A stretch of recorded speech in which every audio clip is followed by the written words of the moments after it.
Welcome to the Mulcahy Law Firm podcast. For over 25 years, Mulcahy Law Firm has helped plan communities and condominium associations throughout the state of Arizona. The intent of our Zoom, Facebook Live, First Friday free call-in, videos, and podcast is to provide a forum for board members and community managers to receive answers to HOA and condo legal questions. Please note, the content of these sessions are general in nature and is not intended to and should not be relied upon or construed as legal opinion or legal advice regarding any specific issue or factual circumstance. You should directly consult with an attorney for advice regarding your individual situation. Welcome to the podcast. All right, good morning, everyone. Welcome to Mulcahy Law Firm's First Friday event. We're going to just give everyone a few seconds to enter the Zoom here, and then we'll go ahead and get started. All right. It looks like we've got some people joining here, which is great. So we'll go ahead and get started. Again, welcome to our firm's live virtual First Friday event for the month of June 2025. My name is Haidyn Dilorenzo. I'm an associate attorney with the Mulcahy Law Firm, and I've been with the firm for about 4 years now. During that time, I've enjoyed representing many Arizona HOAs and condo associations. So we're excited to go ahead and jump in today. But before we do get started, I'll go ahead and turn it over to my colleague and co-host of today's Zoom, Madeline Gegg, for an introduction. Good morning, everyone. Thanks for the intro, Haidyn. Like Haidyn said, my name is Madeline Gegg. I'm an associate attorney here at Mulcahy Law Firm in Phoenix, Arizona. I've been here at Mulcahy for a little over a year now, and during my tenure, I've really enjoyed serving planned communities and condos all around the valley. I'm excited to be here this morning to kick off the month of June with our first Friday Q&A session. Here's how today is going to work. Questions were to be submitted by Thursday at 5 p.m. to be answered live this morning. We will not be accepting live questions during today's live session, but if you didn't get the chance to submit a question before 5 p.m. yesterday, please feel free to submit or bring your questions to our 2025 virtual HOA Condo Academy class number 6, which will be taking place virtually on Tuesday, June 17th. We'll answer any of the questions that were submitted up to yesterday at 5 p.m. now. And we would also like to give a friendly reminder that there will not be a live virtual First Friday event in the month of July due to the Independence Day holiday weekend. All right, great. So we will go ahead and jump in here. Just to start off, we'll give you a little bit of our legislative update regarding some of that proposed legislation, which will be impacting HOAs. So the Arizona legislature began the 2025 session on January 13th, 2025, and it's still going.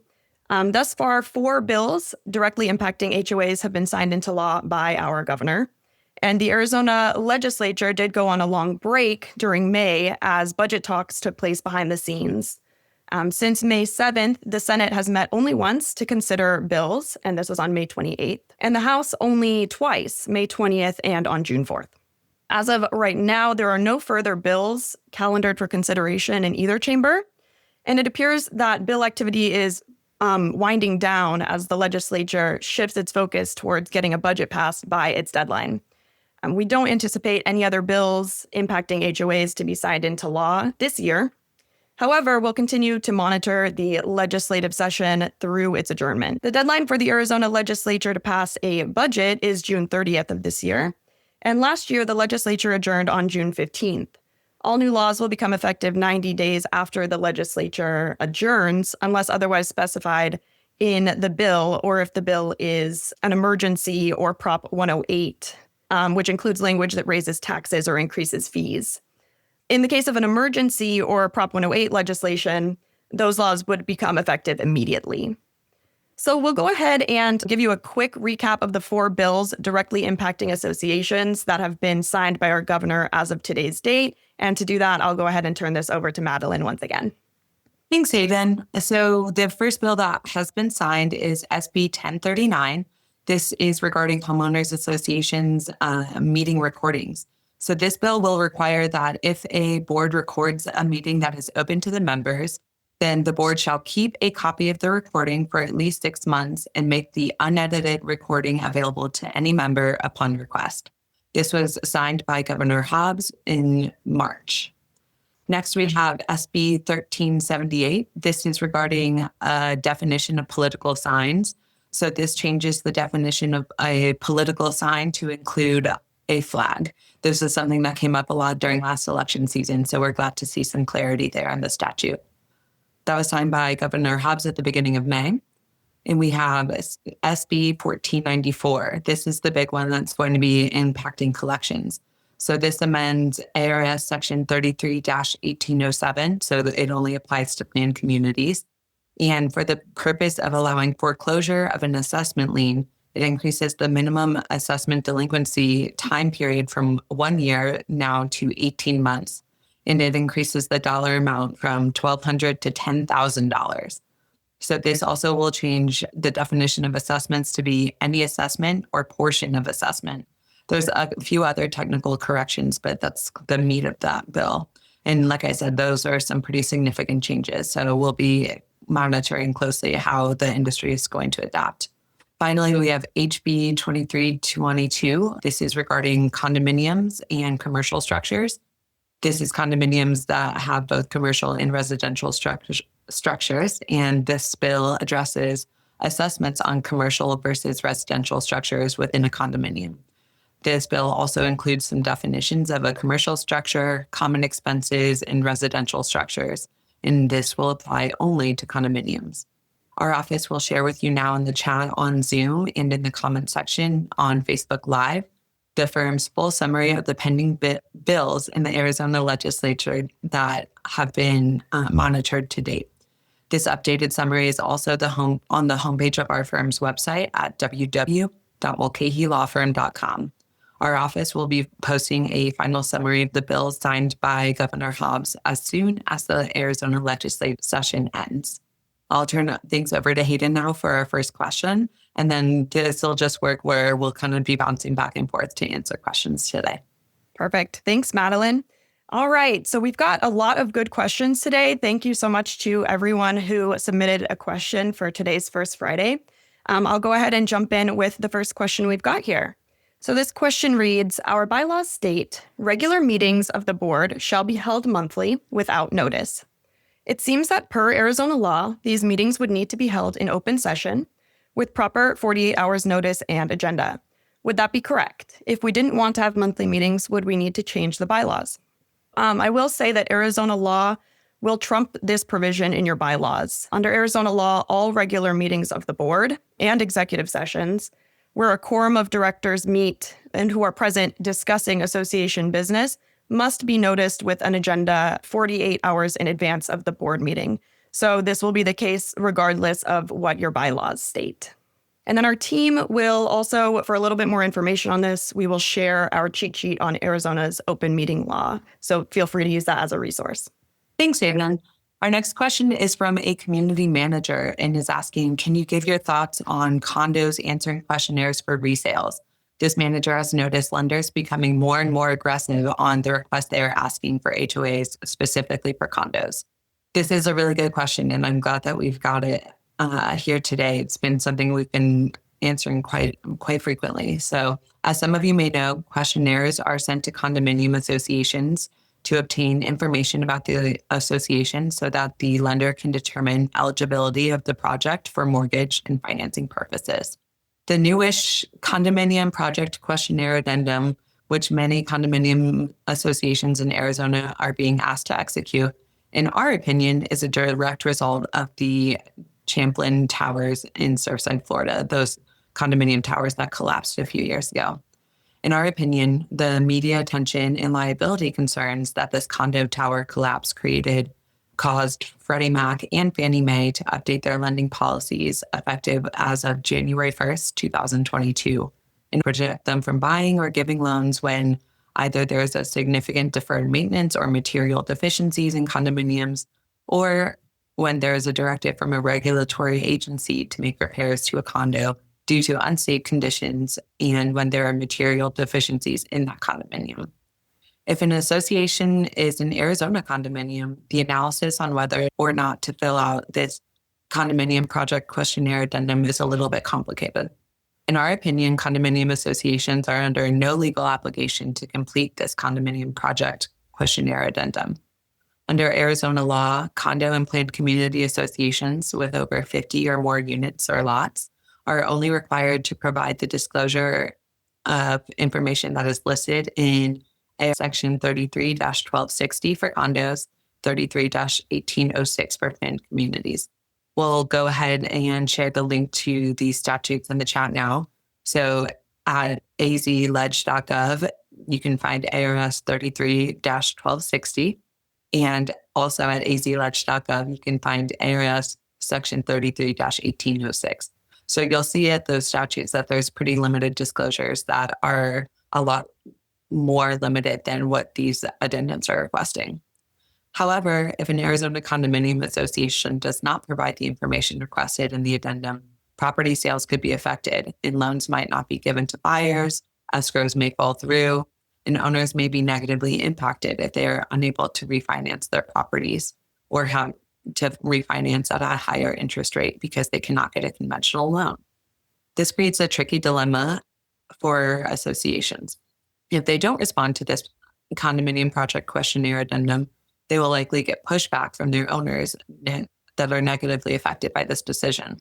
If they do not fully respond to the condominium project questionnaire addendum, providing additional information in the addendum might cause or create future liability for the association and for the management companies that manage them. As such, associations need to be really careful about how they go about responding to the addendum questions. If your association would like our suggestions to specific questions, please feel free to contact us and we can help associations provide a response. There's truly no win or good scenario on answering or not answering the questions in the addendum. It's really up to the board and the management company on how they want to handle these responses. All right, great. So the next question here is from a board member.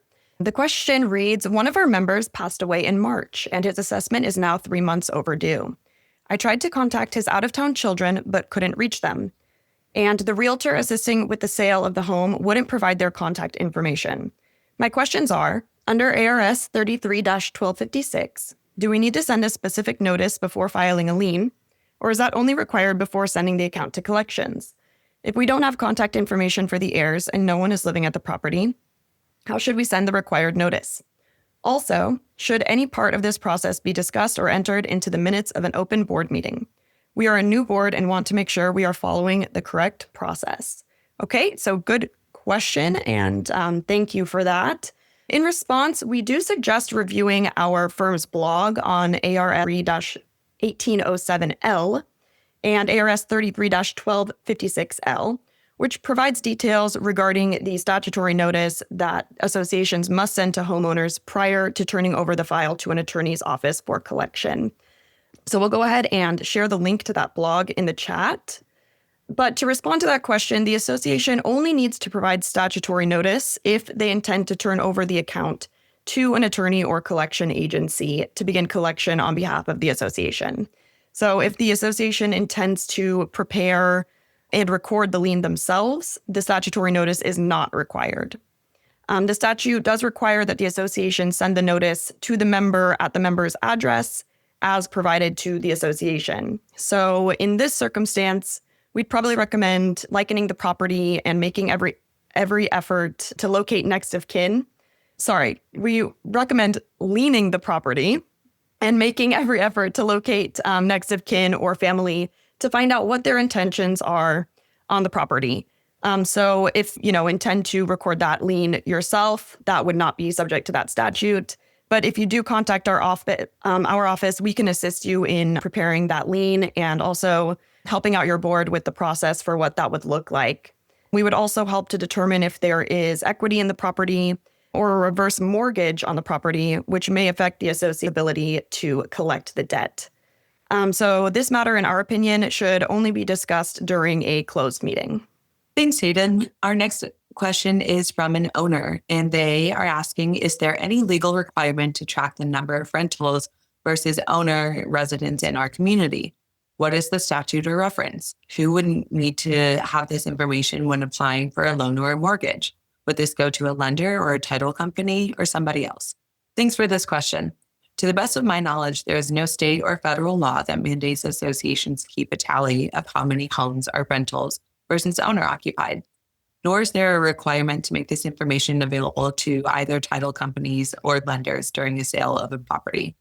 Lenders may request owner occupancy information for loan purposes, but this is not a legal requirement for the association to maintain or report any such data. If an association wants to become FHA or BA certified so that owners can obtain these types of loans, then the association may need to provide this information in order to become certified. But unless that's the case, there's no legal requirements. Our next question is, does the new law signed by the governor that changes the start time for construction from 7 a.m. to 5 a.m. from April through October affect HOAs? This is a really good question. The new Arizona statute that is regarding summertime construction hours, which I believe is section 9-500.52 for municipalities and 11-269.30 for counties.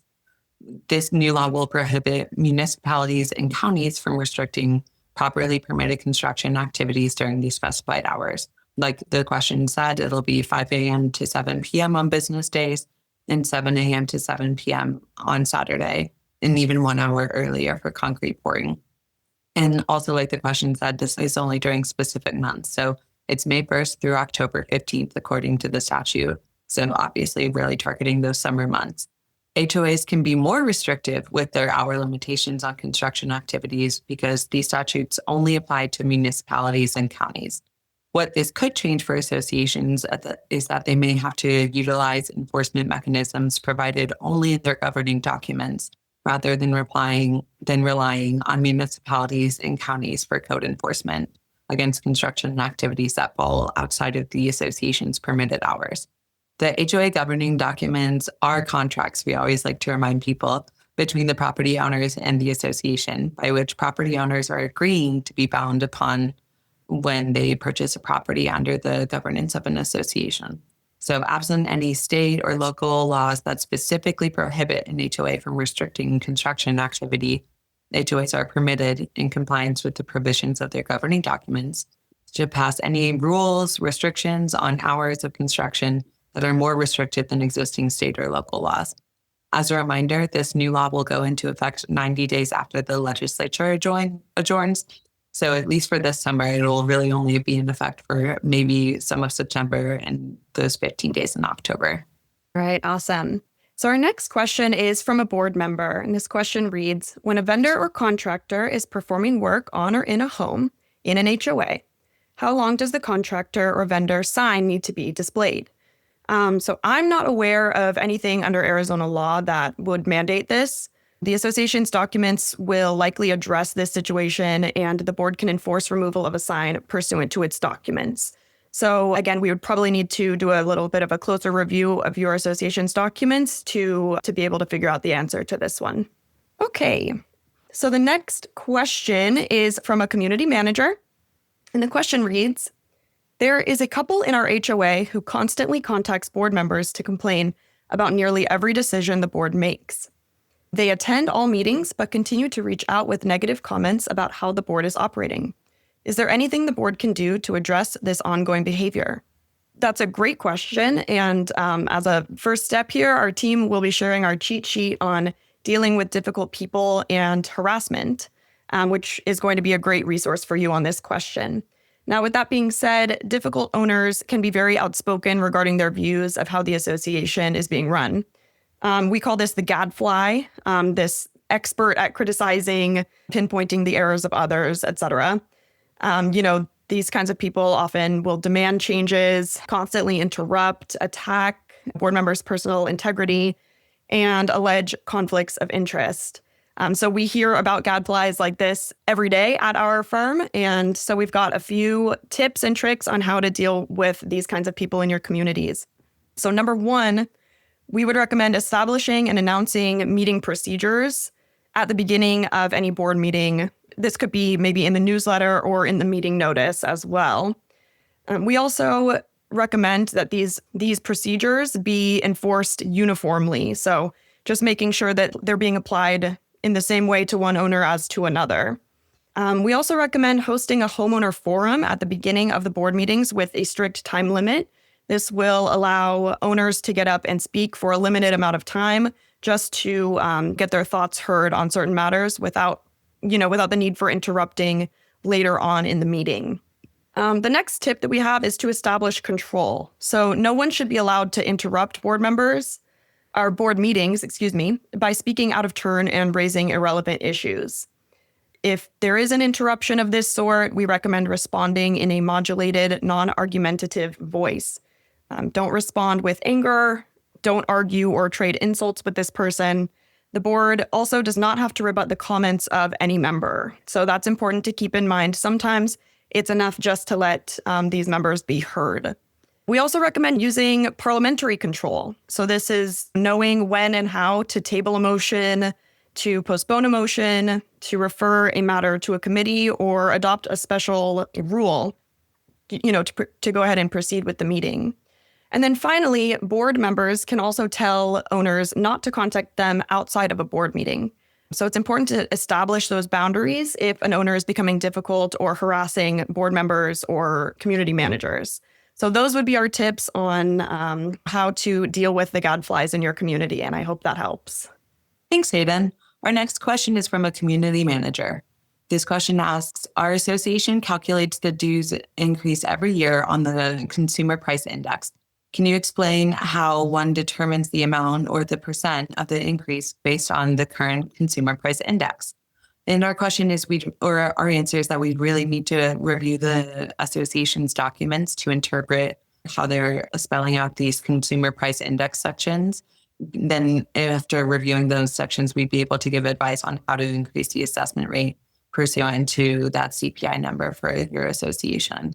I do know a lot of governing documents have a specific limit also on how much an assessment can go up each year. So that's something else to keep in mind when looking at those numbers.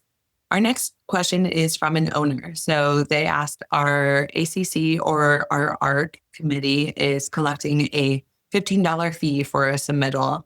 However, they do not return that fee once the work is complete, and the documents do not state how the money will be returned to the member once the work is completed. They also have an expense for the architectural committee in the budget, which is one of the committee budget lines. My question is, how can a committee that is run by volunteers have an expense for one? And for two, how can an HOA hold the money that is collected for an ARC or an ACC submission? This is another one where we need to review the documents a little more closely and see how the documents talk about this $15 submission fee in order to weigh in. But if the documents require the association to return that $15 deposit, then the association or the ARC committee must return it to the owners.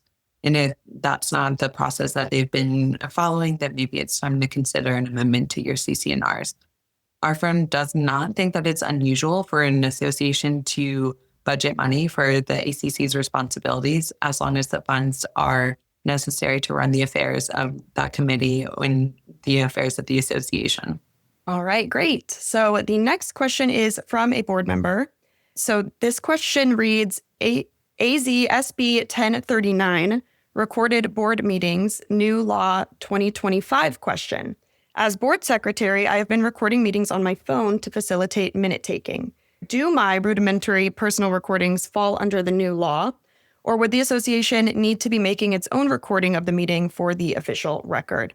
So that's a good question. If you, as a board member, are taping the board meeting, that recording is considered the board's tape of the meeting, and the board needs to comply with that new law and keep that recording for 6 months. So we do recommend keeping that as an official record. Okay, so the next question is also from a board member. The question reads, can the post office come in and put cluster mailboxes in our senior community? Our HOA owns all streets and property. Regular mailboxes are much easier on our residents. So this is a good question, and this is actually the second time a question like this has been raised in recent months. So this must be, an up-and-coming issue here. There is no federal or Arizona state law that we are aware of that specifically requires an existing community to convert from individual mailboxes to cluster mailboxes. USPS does have internal regulations and guidelines regarding mail delivery and mailbox types. So we would suggest that you reach out directly to your local postmaster to express your concerns. As a quick note on this, which might seem obvious, USPS prefers cluster mailboxes for HOAs because they're more efficient for their carriers. So again, if you do have more questions on that, we would recommend reaching out to your postmaster directly. Thanks, Haidyn. Our next question is from a member of the board of directors from an association. This director writes, I'm reaching out with a question on behalf of our 55 plus seasonal HOA community. Our activities director would like to collect money from residents throughout the 6-month season with the plan to hold a raffle at the end. The prizes could include physical items such as a gift basket or a trip, maybe even a golf cart. Is it illegal for the HOA to collect money this way for a raffle?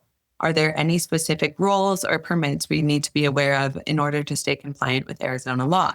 So to answer this question, I know that there are some pretty strict restrictions and regulations on raffles and gambling. This is all pursuant to Arizona law, but I'm not an expert on those areas of law or those specific restrictions. So I suggest that you contact the state of Arizona Gaming Department to ask for clarification on this question. We've contacted them before, and they're usually really helpful and able to answer questions like this. So we think they'll be able to help you out. Our next question is also from a director, and they ask, what owner or unit information must be kept in the office files?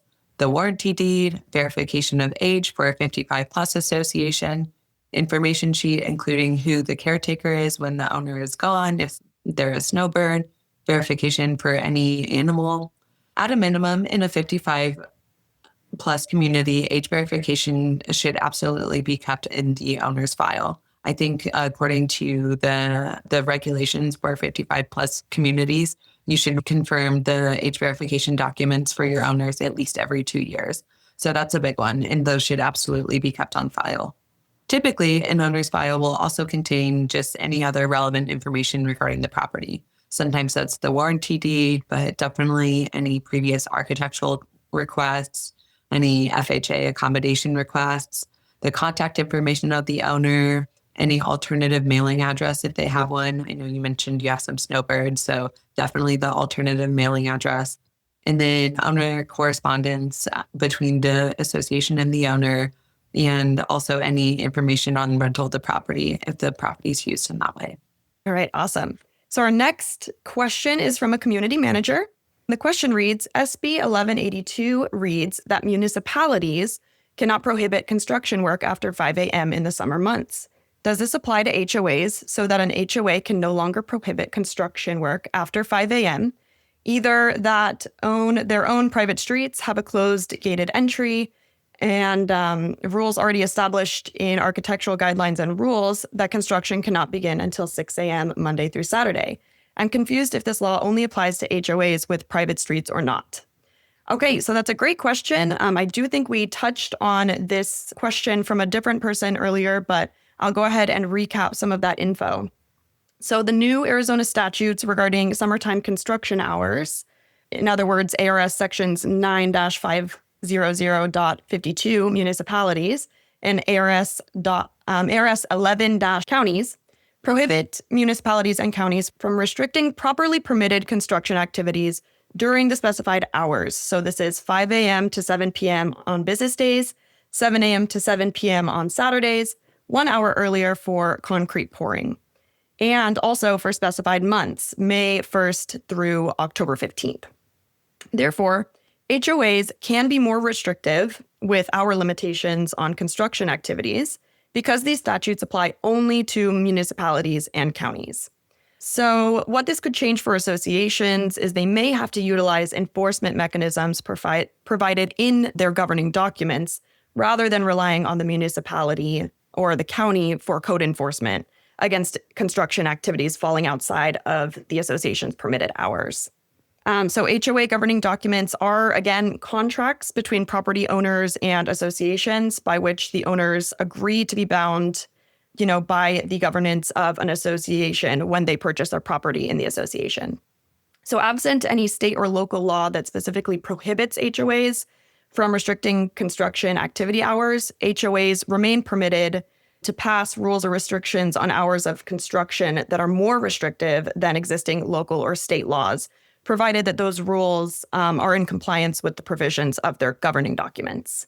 So to answer your question in brief as to whether this law applies to HOAs with public and or private streets, It applies to any owner's property located in a municipality, regardless of whether it's a public or private street association. However, an association can be more restrictive via the association's documents with regard to regulation of construction activities. All right, so that was a great question. Here's another good one. This is from a board member. I'm a board member for our HOA. I have 2 email addresses that I use. One is my official personal homeowner email address on the records of our HOA. The other is my dedicated board member email address, which I use only for board-related subjects. I've been asked by our HOA board president to use my dedicated board member email for all correspondence, whether board-related or not, for legal and liability reasons. I disagree and state that my personal homeowner email address can and should be used for non-board-related subjects. What is your advice for me? Continue to use 2 email addresses or just use one dedicated email address that our board president wants me to use? So in our opinion, if you're using your personal email for personal non-HOA business, you should be able to continue to do this. But I do agree that it's smarter for board members to use the HOA email for all board business. So as long as you're using that HOA email for board-related activities, I think that you should be covered there. Perfect. Thanks, Haidyn. Our next question is from a manager. They said, we received a letter from a homeowner requesting reimbursement for an electrician cost. The basis of this is that when the electrician came out, it was determined by that electrician that the cause of their issue was that the electrical was providing power to the community common areas in the form of streetlights and an irrigation timer, and a short from that was tripping the power in their house. This was unbeknownst to the HOA and seems to have been tied up like this since the original build. Is the HOA responsible for reimbursing this homeowner? There is no intentional wrongdoing on the HOA side, and again, nobody was aware that the common items were tied to this homeowner's electrical panel. This is a really interesting question. I think that the association probably needs a little bit more information on this before a reimbursement can be made. Did the owner's electrician document this information in the invoice?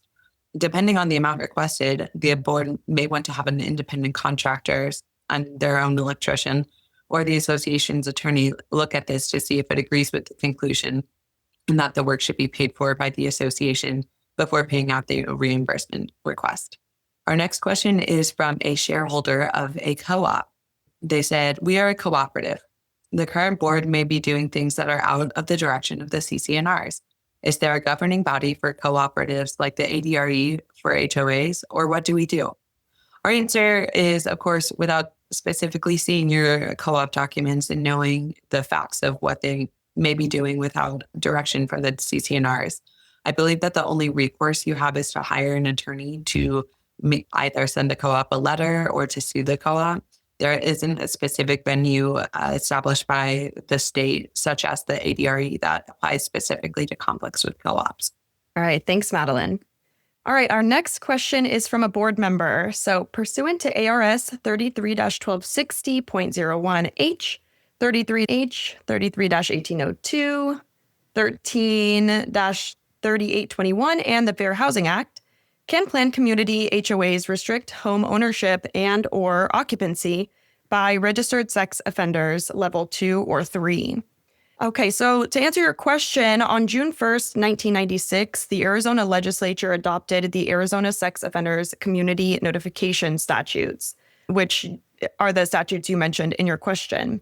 Under these laws, once a convicted sex offender is released from jail and intends to enter and remain in Arizona, the sex offender must register with the sheriff of the county in which they intend to reside.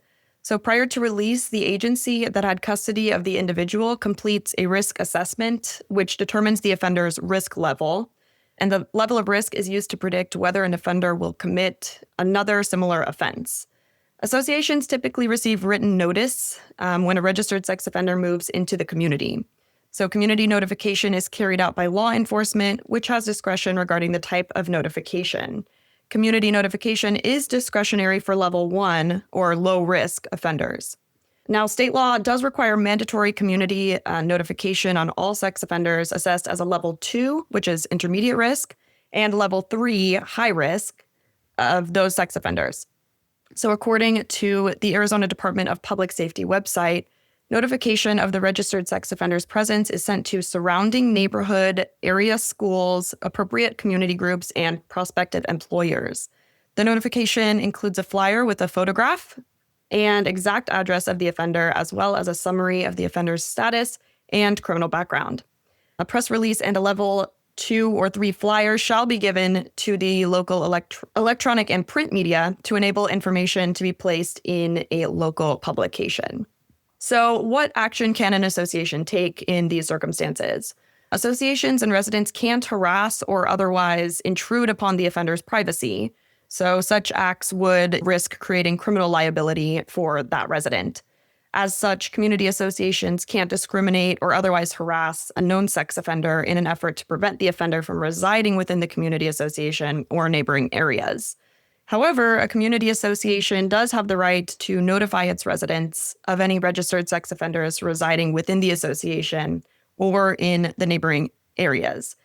So we would also recommend that you go ahead and hop online and do a little bit of, independent research on this as well. And it's also a good idea from time to time to go to the State of Arizona Department of Public Safety webpage. And this can be found at www.azsexoffender.org to get a listing of sex offenders in your neighborhood. This site will allow users to enter a specific residential address or a zip code to locate registered sex offenders in the area.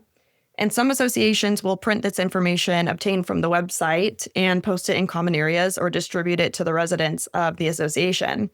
And then additionally, full reports are available on this website for a fee. Finally, the only way to really restrict occupancy by a sex offender in an HOA or condo is to pass an amendment to the CC&Rs for this purpose. Now, I will say that this is a risky amendment because it may pose a constitutional issue if challenged by the owner. So if you do choose to do this, we would recommend reaching out to your association's attorney ahead of time just to see if there's any constitutional issues potentially at play with this kind of amendment and whether we think that's a good idea for your association going forward. Okay, that was a great question. We have another question here from a board member. The question reads, we have an HOA member who is aggressively demanding information about a new neighbor's construction plans, materials, and colors, while also harassing the HOA board and ARC. Ironically, this same member has a red door that violates our CC&R's exterior color rules, and we've received complaints about it from multiple members, including the new homeowner. Are we allowed to require this member to repaint their door to comply with the CC&Rs? If they refuse, can we fine them for non-compliance? Okay, great question. So the answer is it really is going to depend on how long that door has been painted red.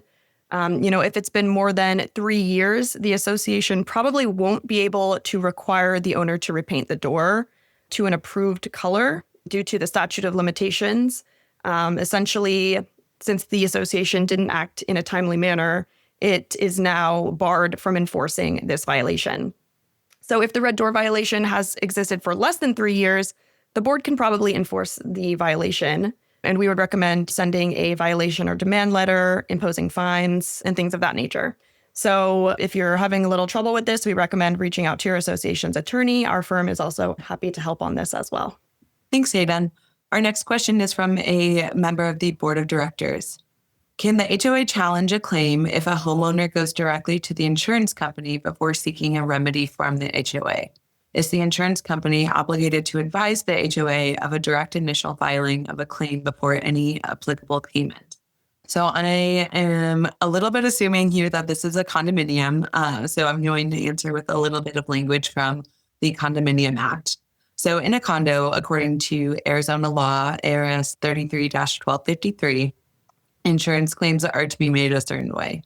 The law states, as an insured person under the association's policy with respect to the unit owner's interest in the common elements, the unit owner's individual unit or membership in the association, each unit has the right to report a loss under the association's property insurance policy. Each unit owner shall additionally report the loss to the association. Prior to reporting a loss under the association's master property insurance policy, a unit owner shall report the loss to the association and give the association 10 business days to provide the unit owner with a written decision whether the association will be reporting a claim to the master policy. If the association decides not to report a claim under the master policy, the association shall provide the reason for the decision in a written decision to the owner. From a practical standpoint, the insurance company will ultimately make the final call as to whether or not to accept a claim on the association's policy, and the association doesn't have the power to challenge an insurance claim. The best practice and what's been our firm's experience is for the insurance company to always notify the association of any direct claims to the insurer. So to answer your question, the owner should absolutely be notifying the association before making a claim and giving them 10 business days to answer. In all reality, that doesn't always happen. And so a lot of it is just in the hands of the insurance company. Our next question is also from a member of the board of directors. They state, our 2006 bylaws say that the board can take any action in the absence of a regular meeting that they could take at the meeting by obtaining the written approval of all directors.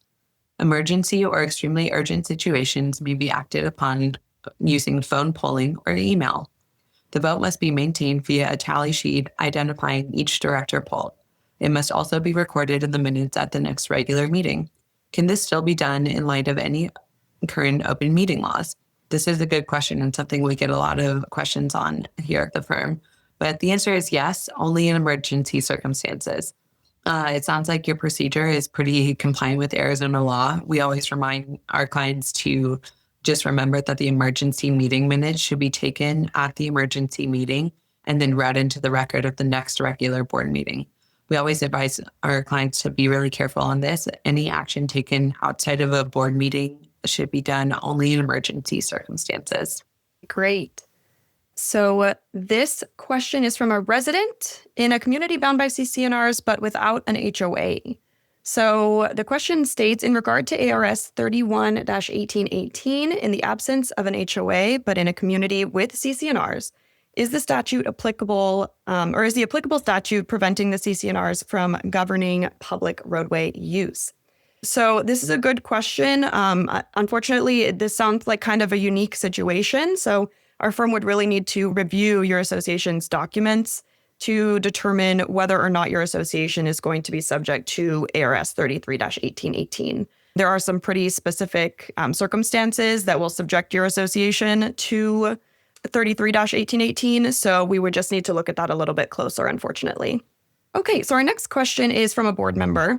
The question states, what documents are required to allow a tenant to take the place of the homeowner in a rental unit? So in response to this question, an owner can designate in writing that a tenant is their designated representative and provide that to the board. So the tenant can then attend and participate in regular board meetings and meetings of the members on behalf of the owner. So this designated representative form does not allow the tenant to vote on issues pertaining to the association. So just bear in mind that this would only allow the tenant to attend the board meetings in the owner's place. So we do have a cheat sheet on this issue, which we will go ahead and share with you in the chat. This is how to work effectively with rental properties. Thanks, Haidyn. Our next question is from a owner. They say, our manager and some board members say we can't get rid of a drug rehab business in homes in our community because of the Housing and Urban Development Department rules, and that the government is now considering drug use as a disability. Our CC&Rs say single-family homes only and no businesses. We have an assisted living facility in a home. Are associations able to get rid of these? I'm being sued for having a private website, but they seem to be unwilling to take action on these other business owners. This is another really good question and something that comes up pretty frequently. Right now, we're going to share our federal law cheat sheet in the chat, thanks to our team who will be doing that while I answer your question. But the Federal Housing Act amendments of 1988 expanded protections for individuals with all types of disabilities, thus banning the prohibition of group homes, which is is generally defined as a group of unrelated disabled individuals living together in one dwelling in community associations. The association should request documentation from the group home operator that verifies the existence of the disability-related need for the variance, because an existing group home within a community association would be a variance to sometimes zoning ordinances, but certainly the governing documents. Not all group homes are protected under the fair housing laws, so that's something that's important to note. It is important to separate the illegitimate group homes from the legitimate ones. So current addicts, current substance abusers, current alcoholics, criminals, and those with bad credit and sex offenders are not considered having a disability under the fair housing laws. A legitimate group home that serves the disabled cannot be prohibited, but the association has a right to enforce the same rules and restrictions asked of all residents, such as maintenance of buildings, maintenance of landscaping, pre-approval of architectural modifications, adherence to parking restrictions, and adherence to noise and other nuisance policies, thus treating a group home like any other residence within the association. Now, this is something that is kind of challenging to approach because, like I just said, some of those categories of current addicts, current substance abusers, current alcoholics are not considered disabled. However, recovering addicts, depending on the circumstances, can sometimes be considered disabled. So that's why you want to take a really close look at the exact circumstances of the group home. Our next question is from another director.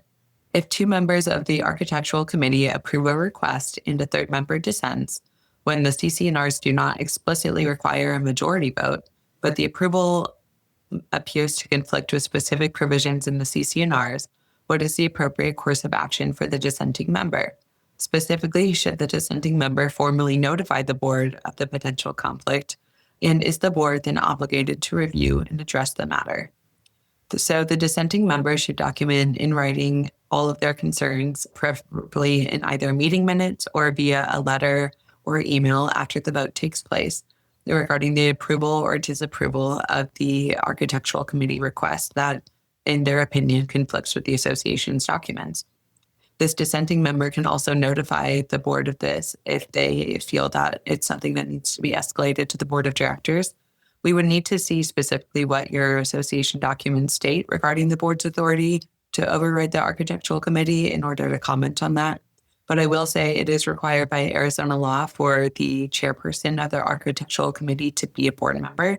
So I would think that if there's a good line of communication open between the committee and the board, that the board should likely be notified and probably already is if that chairperson is a board member like they're supposed to be.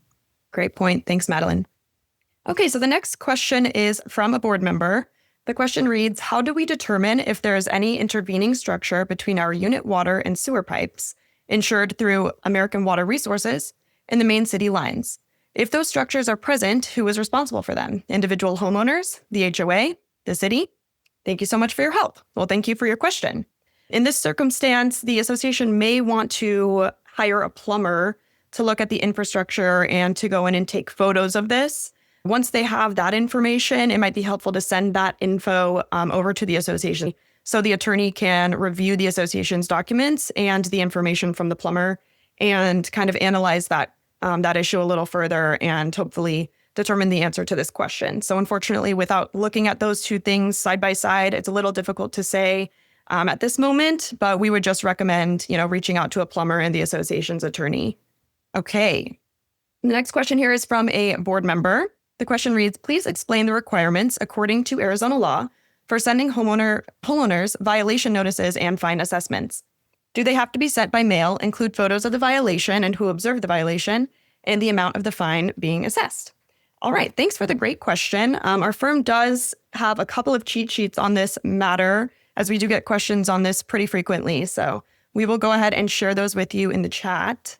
In the meantime, I'll go ahead and try and answer your question. So under Arizona law, when an association sends a violation notice to a homeowner, best practices dictate that they follow a couple of requirements. So the first would be that the letter should be sent via U.S. mail, unless the documents for your association require a different form of communication. So for example, your association documents may require that these notices be sent via certified mail, or something of the like. So just make sure to double check that first before sending.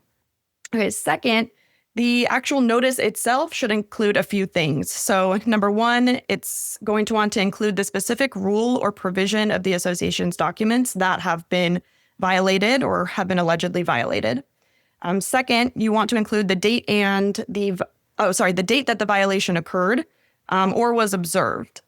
And then thirdly, the process that the homeowner must follow to contest the notice. So any kind of appeal process that the association has in place should be included in that letter. And then lastly, a statement that the homeowner has the right to petition for an administrative hearing with the Arizona Department of Real Estate, or the ADRE. So these are the requirements, provided by statute for that violation letter. Now, if the homeowner requests, the association must also provide the first and last name of the person who observed the violation. But that doesn't go into effect unless requested by the homeowner. So additionally, the law does not require that the notice include photographs of the violation, but our firm would generally recommend including photographs if available, just as a matter of best practice. The notice also doesn't have to state who observed the violation, again, unless that homeowner requests that information. As I kind of touched on earlier, unless your association documents require this, violation notices don't have to be sent via certified mail. But if a homeowner responds by certified mail within 21 days of receiving that notice, the association must reply within 10 business days with any information listed, that I just provided that was not included in the original notice. It's important to note that before a fine can be assessed, the homeowner must receive a notice of the violation and be given an opportunity to be heard by the board or to contest the violation. So the amount of the fine should also be reasonable and in line with the association's fine policy. Great. Thank you, Haidyn. And thanks everyone for hanging in there. It looks like we've got about 15 more questions. So our next one is from a director who asks, is it possible to have an HOA that hasn't written CC&Rs? I have asked past board members for copies of the CC&Rs and no one seems to have this document. Is there any way to research when you don't know who may have filed with the recorder's office? The community was built in 1964. But honestly, it's pretty unlikely that your association does not have any recorded CC&Rs. If you contact our office, we can try to find the documents on the recorder's website or have our title company find the documents for your community at the recorder's office. But it sounds like the recorder's office is where you've maybe been looking, and that's absolutely where I would recommend to look and do your research. Our next question comes from an owner. They say, our new board is meeting prior to open sessions and discussing community agenda items in order to shorten the meeting times. They are not posting notices, as they call them, workshops, supposedly to get around this open meeting law requirement. They're not being transparent in open sessions about items that they've previously discussed. Is this acceptable for an HOA board to do? And if not, what recourse do residents have? So our answer to this is that workshops such as this are required to be noticed like an open board meeting. So that's 48 hours advance notice in an agenda provided. And workshops like this also must be in compliance with the Arizona open meeting law. Right. Let's see here. So it looks like our next question is from a past board member.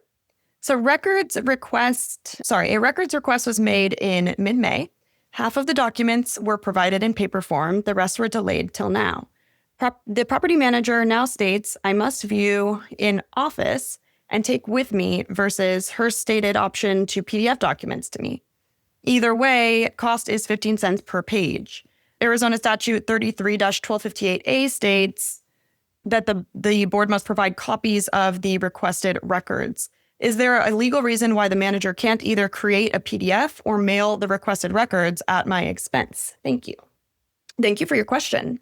According to Arizona law, you are entitled to review the requested documents in person at the manager's office or another designated location, or you're entitled to get copies of the documents you requested at 15 cents per page. And to pick up the documents at the designated location or pay the cost to mail those to you. So if the manager doesn't want to PDF the records or mail the records to you, they are under no obligation to do so. All right. So the next question is from an owner. The question reads, how would I establish a homeowner committee?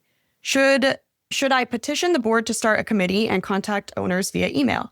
This HOA has no committees. Okay, good question. So as a first step, I would suggest you start by reviewing our firm's cheat sheet on association committee basics that we will go ahead and share with you in the chat right now.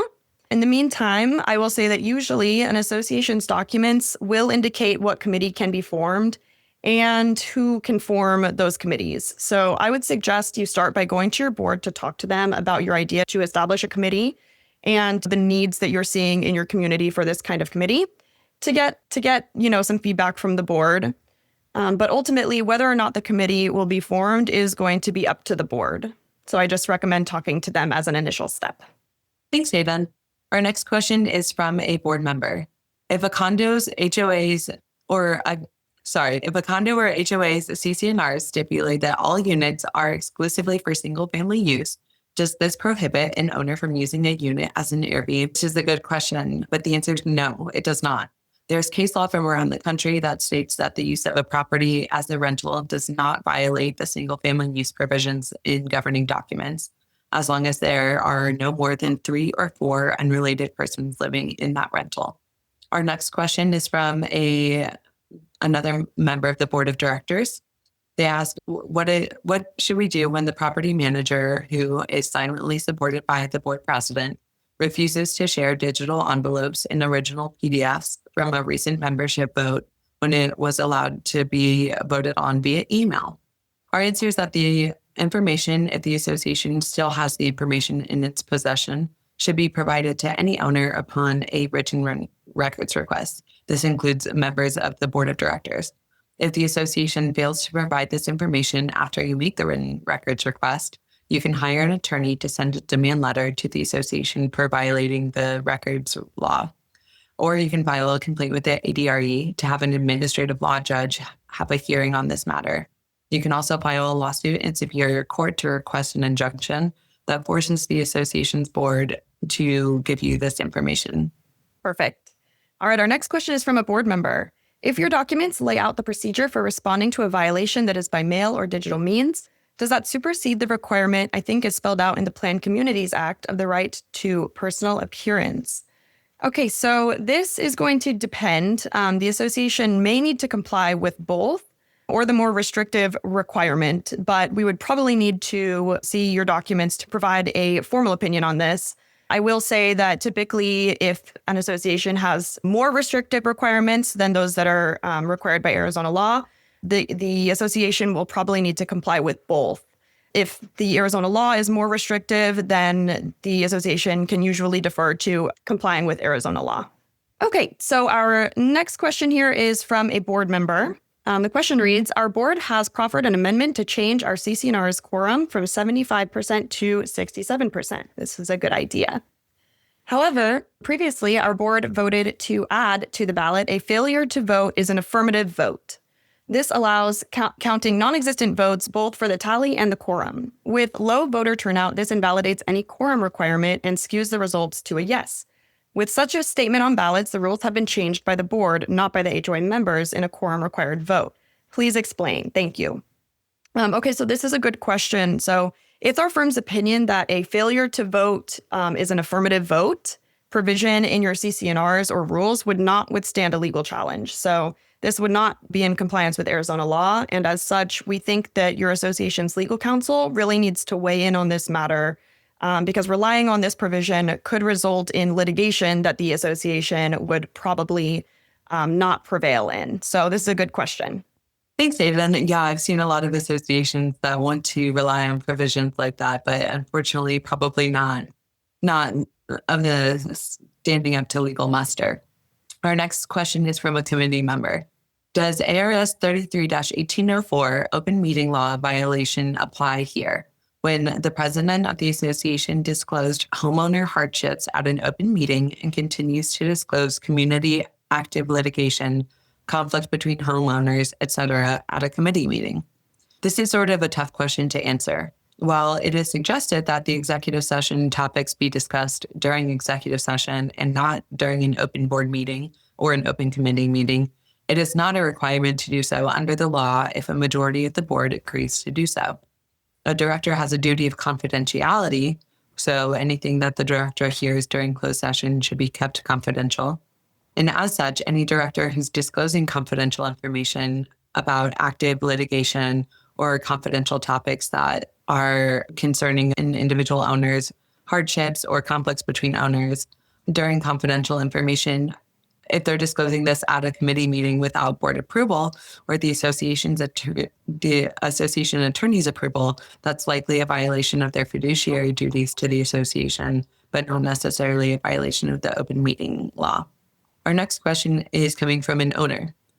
Our HOA sent out a notice of the annual meeting to be held on October 28th, 2025, and the notice stated that no business will be conducted. Isn't the annual meeting a meeting of the homeowners and business should probably be conducted? Is what they are doing legal?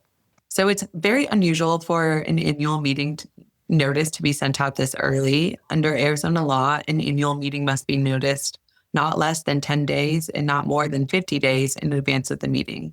So this would be beyond that 50-day notice timeframe. But maybe this was more of a save the date type of thing, just putting everyone on notice. That's when it'll be with the official notice to be forthcoming, which of course would need to be sent via U.S. mail or via in-person delivery. We'd also say that, yes, typically there is an election of directors and reports given by the current director. So the president's report, treasurer's report, and an opportunity for homeowners to ask questions and make statements at each annual meeting. So having no business being conducted at the annual meeting is very unusual. With the minimal facts that have been provided here, it does appear that there are some probably legitimate legal concerns regarding how this annual meeting is going to be conducted. So if it gets closer to and there doesn't seem to be any change in the intention surrounding this annual meeting, I would definitely recommend reaching out to the association's attorney. Great. Thanks, Madeline. Okay, it looks like we're in the home stretch here. I think we've got about 5 questions remaining. So this question is from a homeowner. The question reads, our board members don't follow the association's documents. For example, we have a rule that we cannot have boats and trailers. Our president has a boat and trailer in carport. Vice president has a shed you can see when you drive in. We have a 6-foot rule about what you can see over a fence. I brought this up to the president and they gave themselves architectural approval. Is this valid?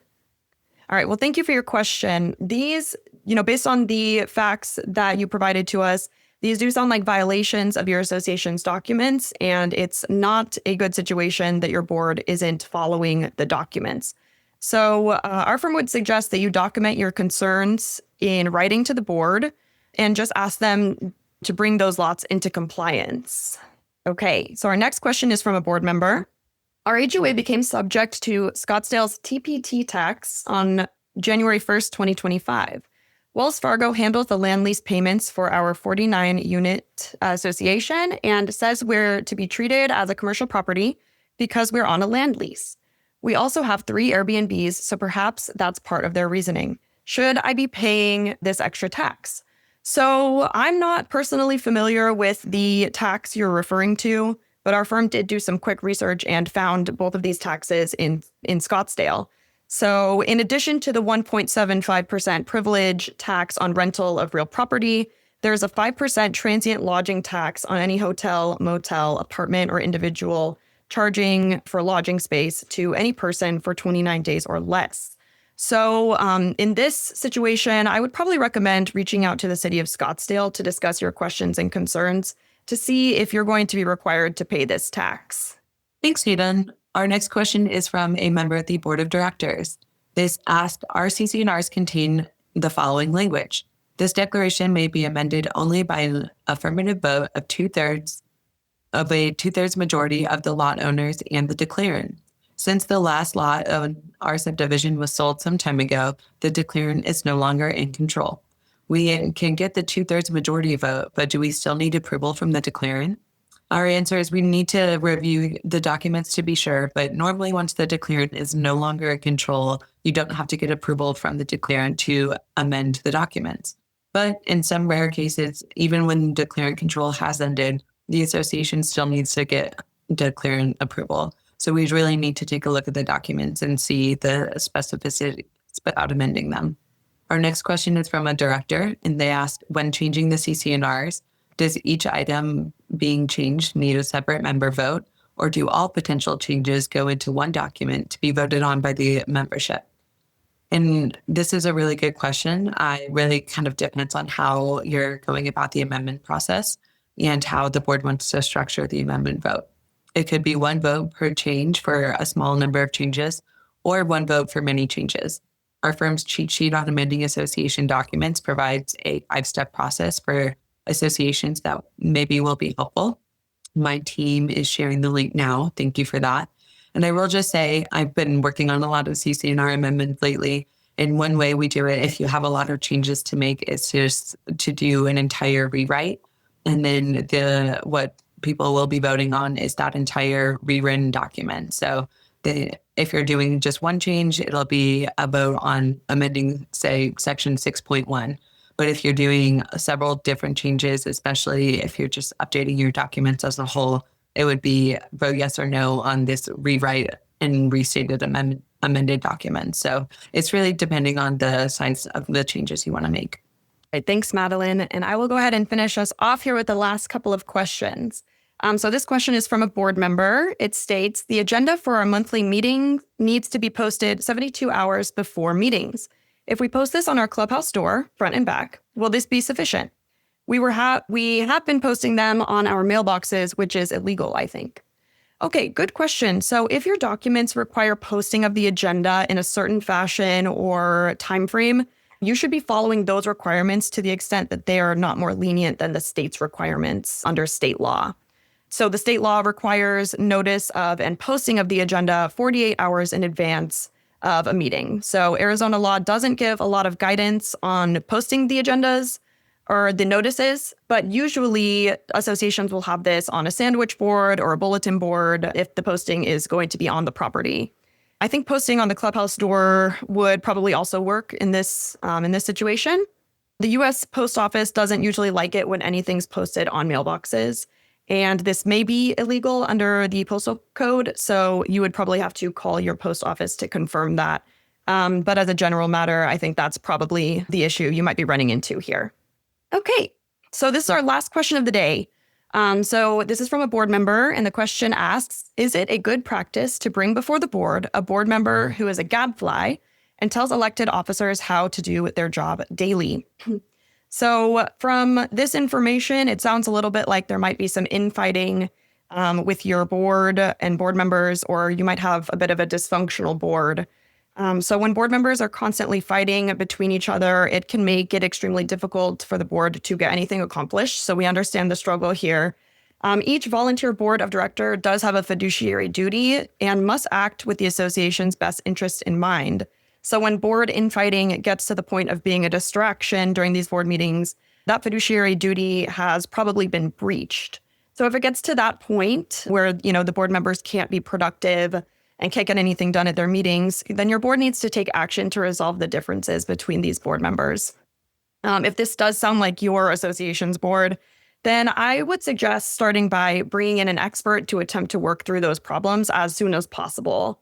So our firm has helped countless boards to better get along and work together by conducting a boot camp to go over Arizona law, answer questions about your specific association, and then evaluating personality types and finding a path to get the different personality types to work together.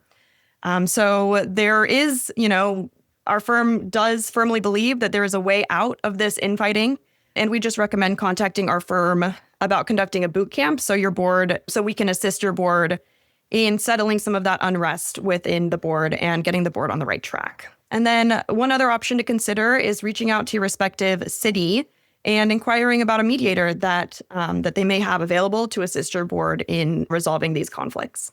Thanks for closing us out, Haidyn. So our final remarks here are that we invite everybody in attendance and anybody who might be watching this recording later to join us for the 2025 HOA Condo Academy Class Number 6. This will be held on Tuesday, June 17th, 2025, from 11 a.m. to 12 p.m. This will be on the topic of mastering the amendment process and effectively working with rental properties. We'll be teaching about learning the 5-step plan to successfully and legally amend your CC&Rs. And we'll be talking about how you can include rental restrictions in those amendments. And we'll also be providing an overview on common tenant problems and how to effectively work with those rental properties. The class will also conclude with a Q&A session. Awesome. And then just a quick reminder that the July 1st Friday is going to be canceled due to the holiday. So we do hope that everyone has a great 4th of July and enjoys their summer. And then our next live virtual First Friday event will take place on Friday, August 1st. So thank you all again for joining us here for today's First Friday event. Have a great month of June, and we will be seeing you all soon. Don't forget, our free cheat sheets are available for download at mulcahylawfirm.com. Please go to iTunes or your favorite podcasting platform and leave us a rating and a review.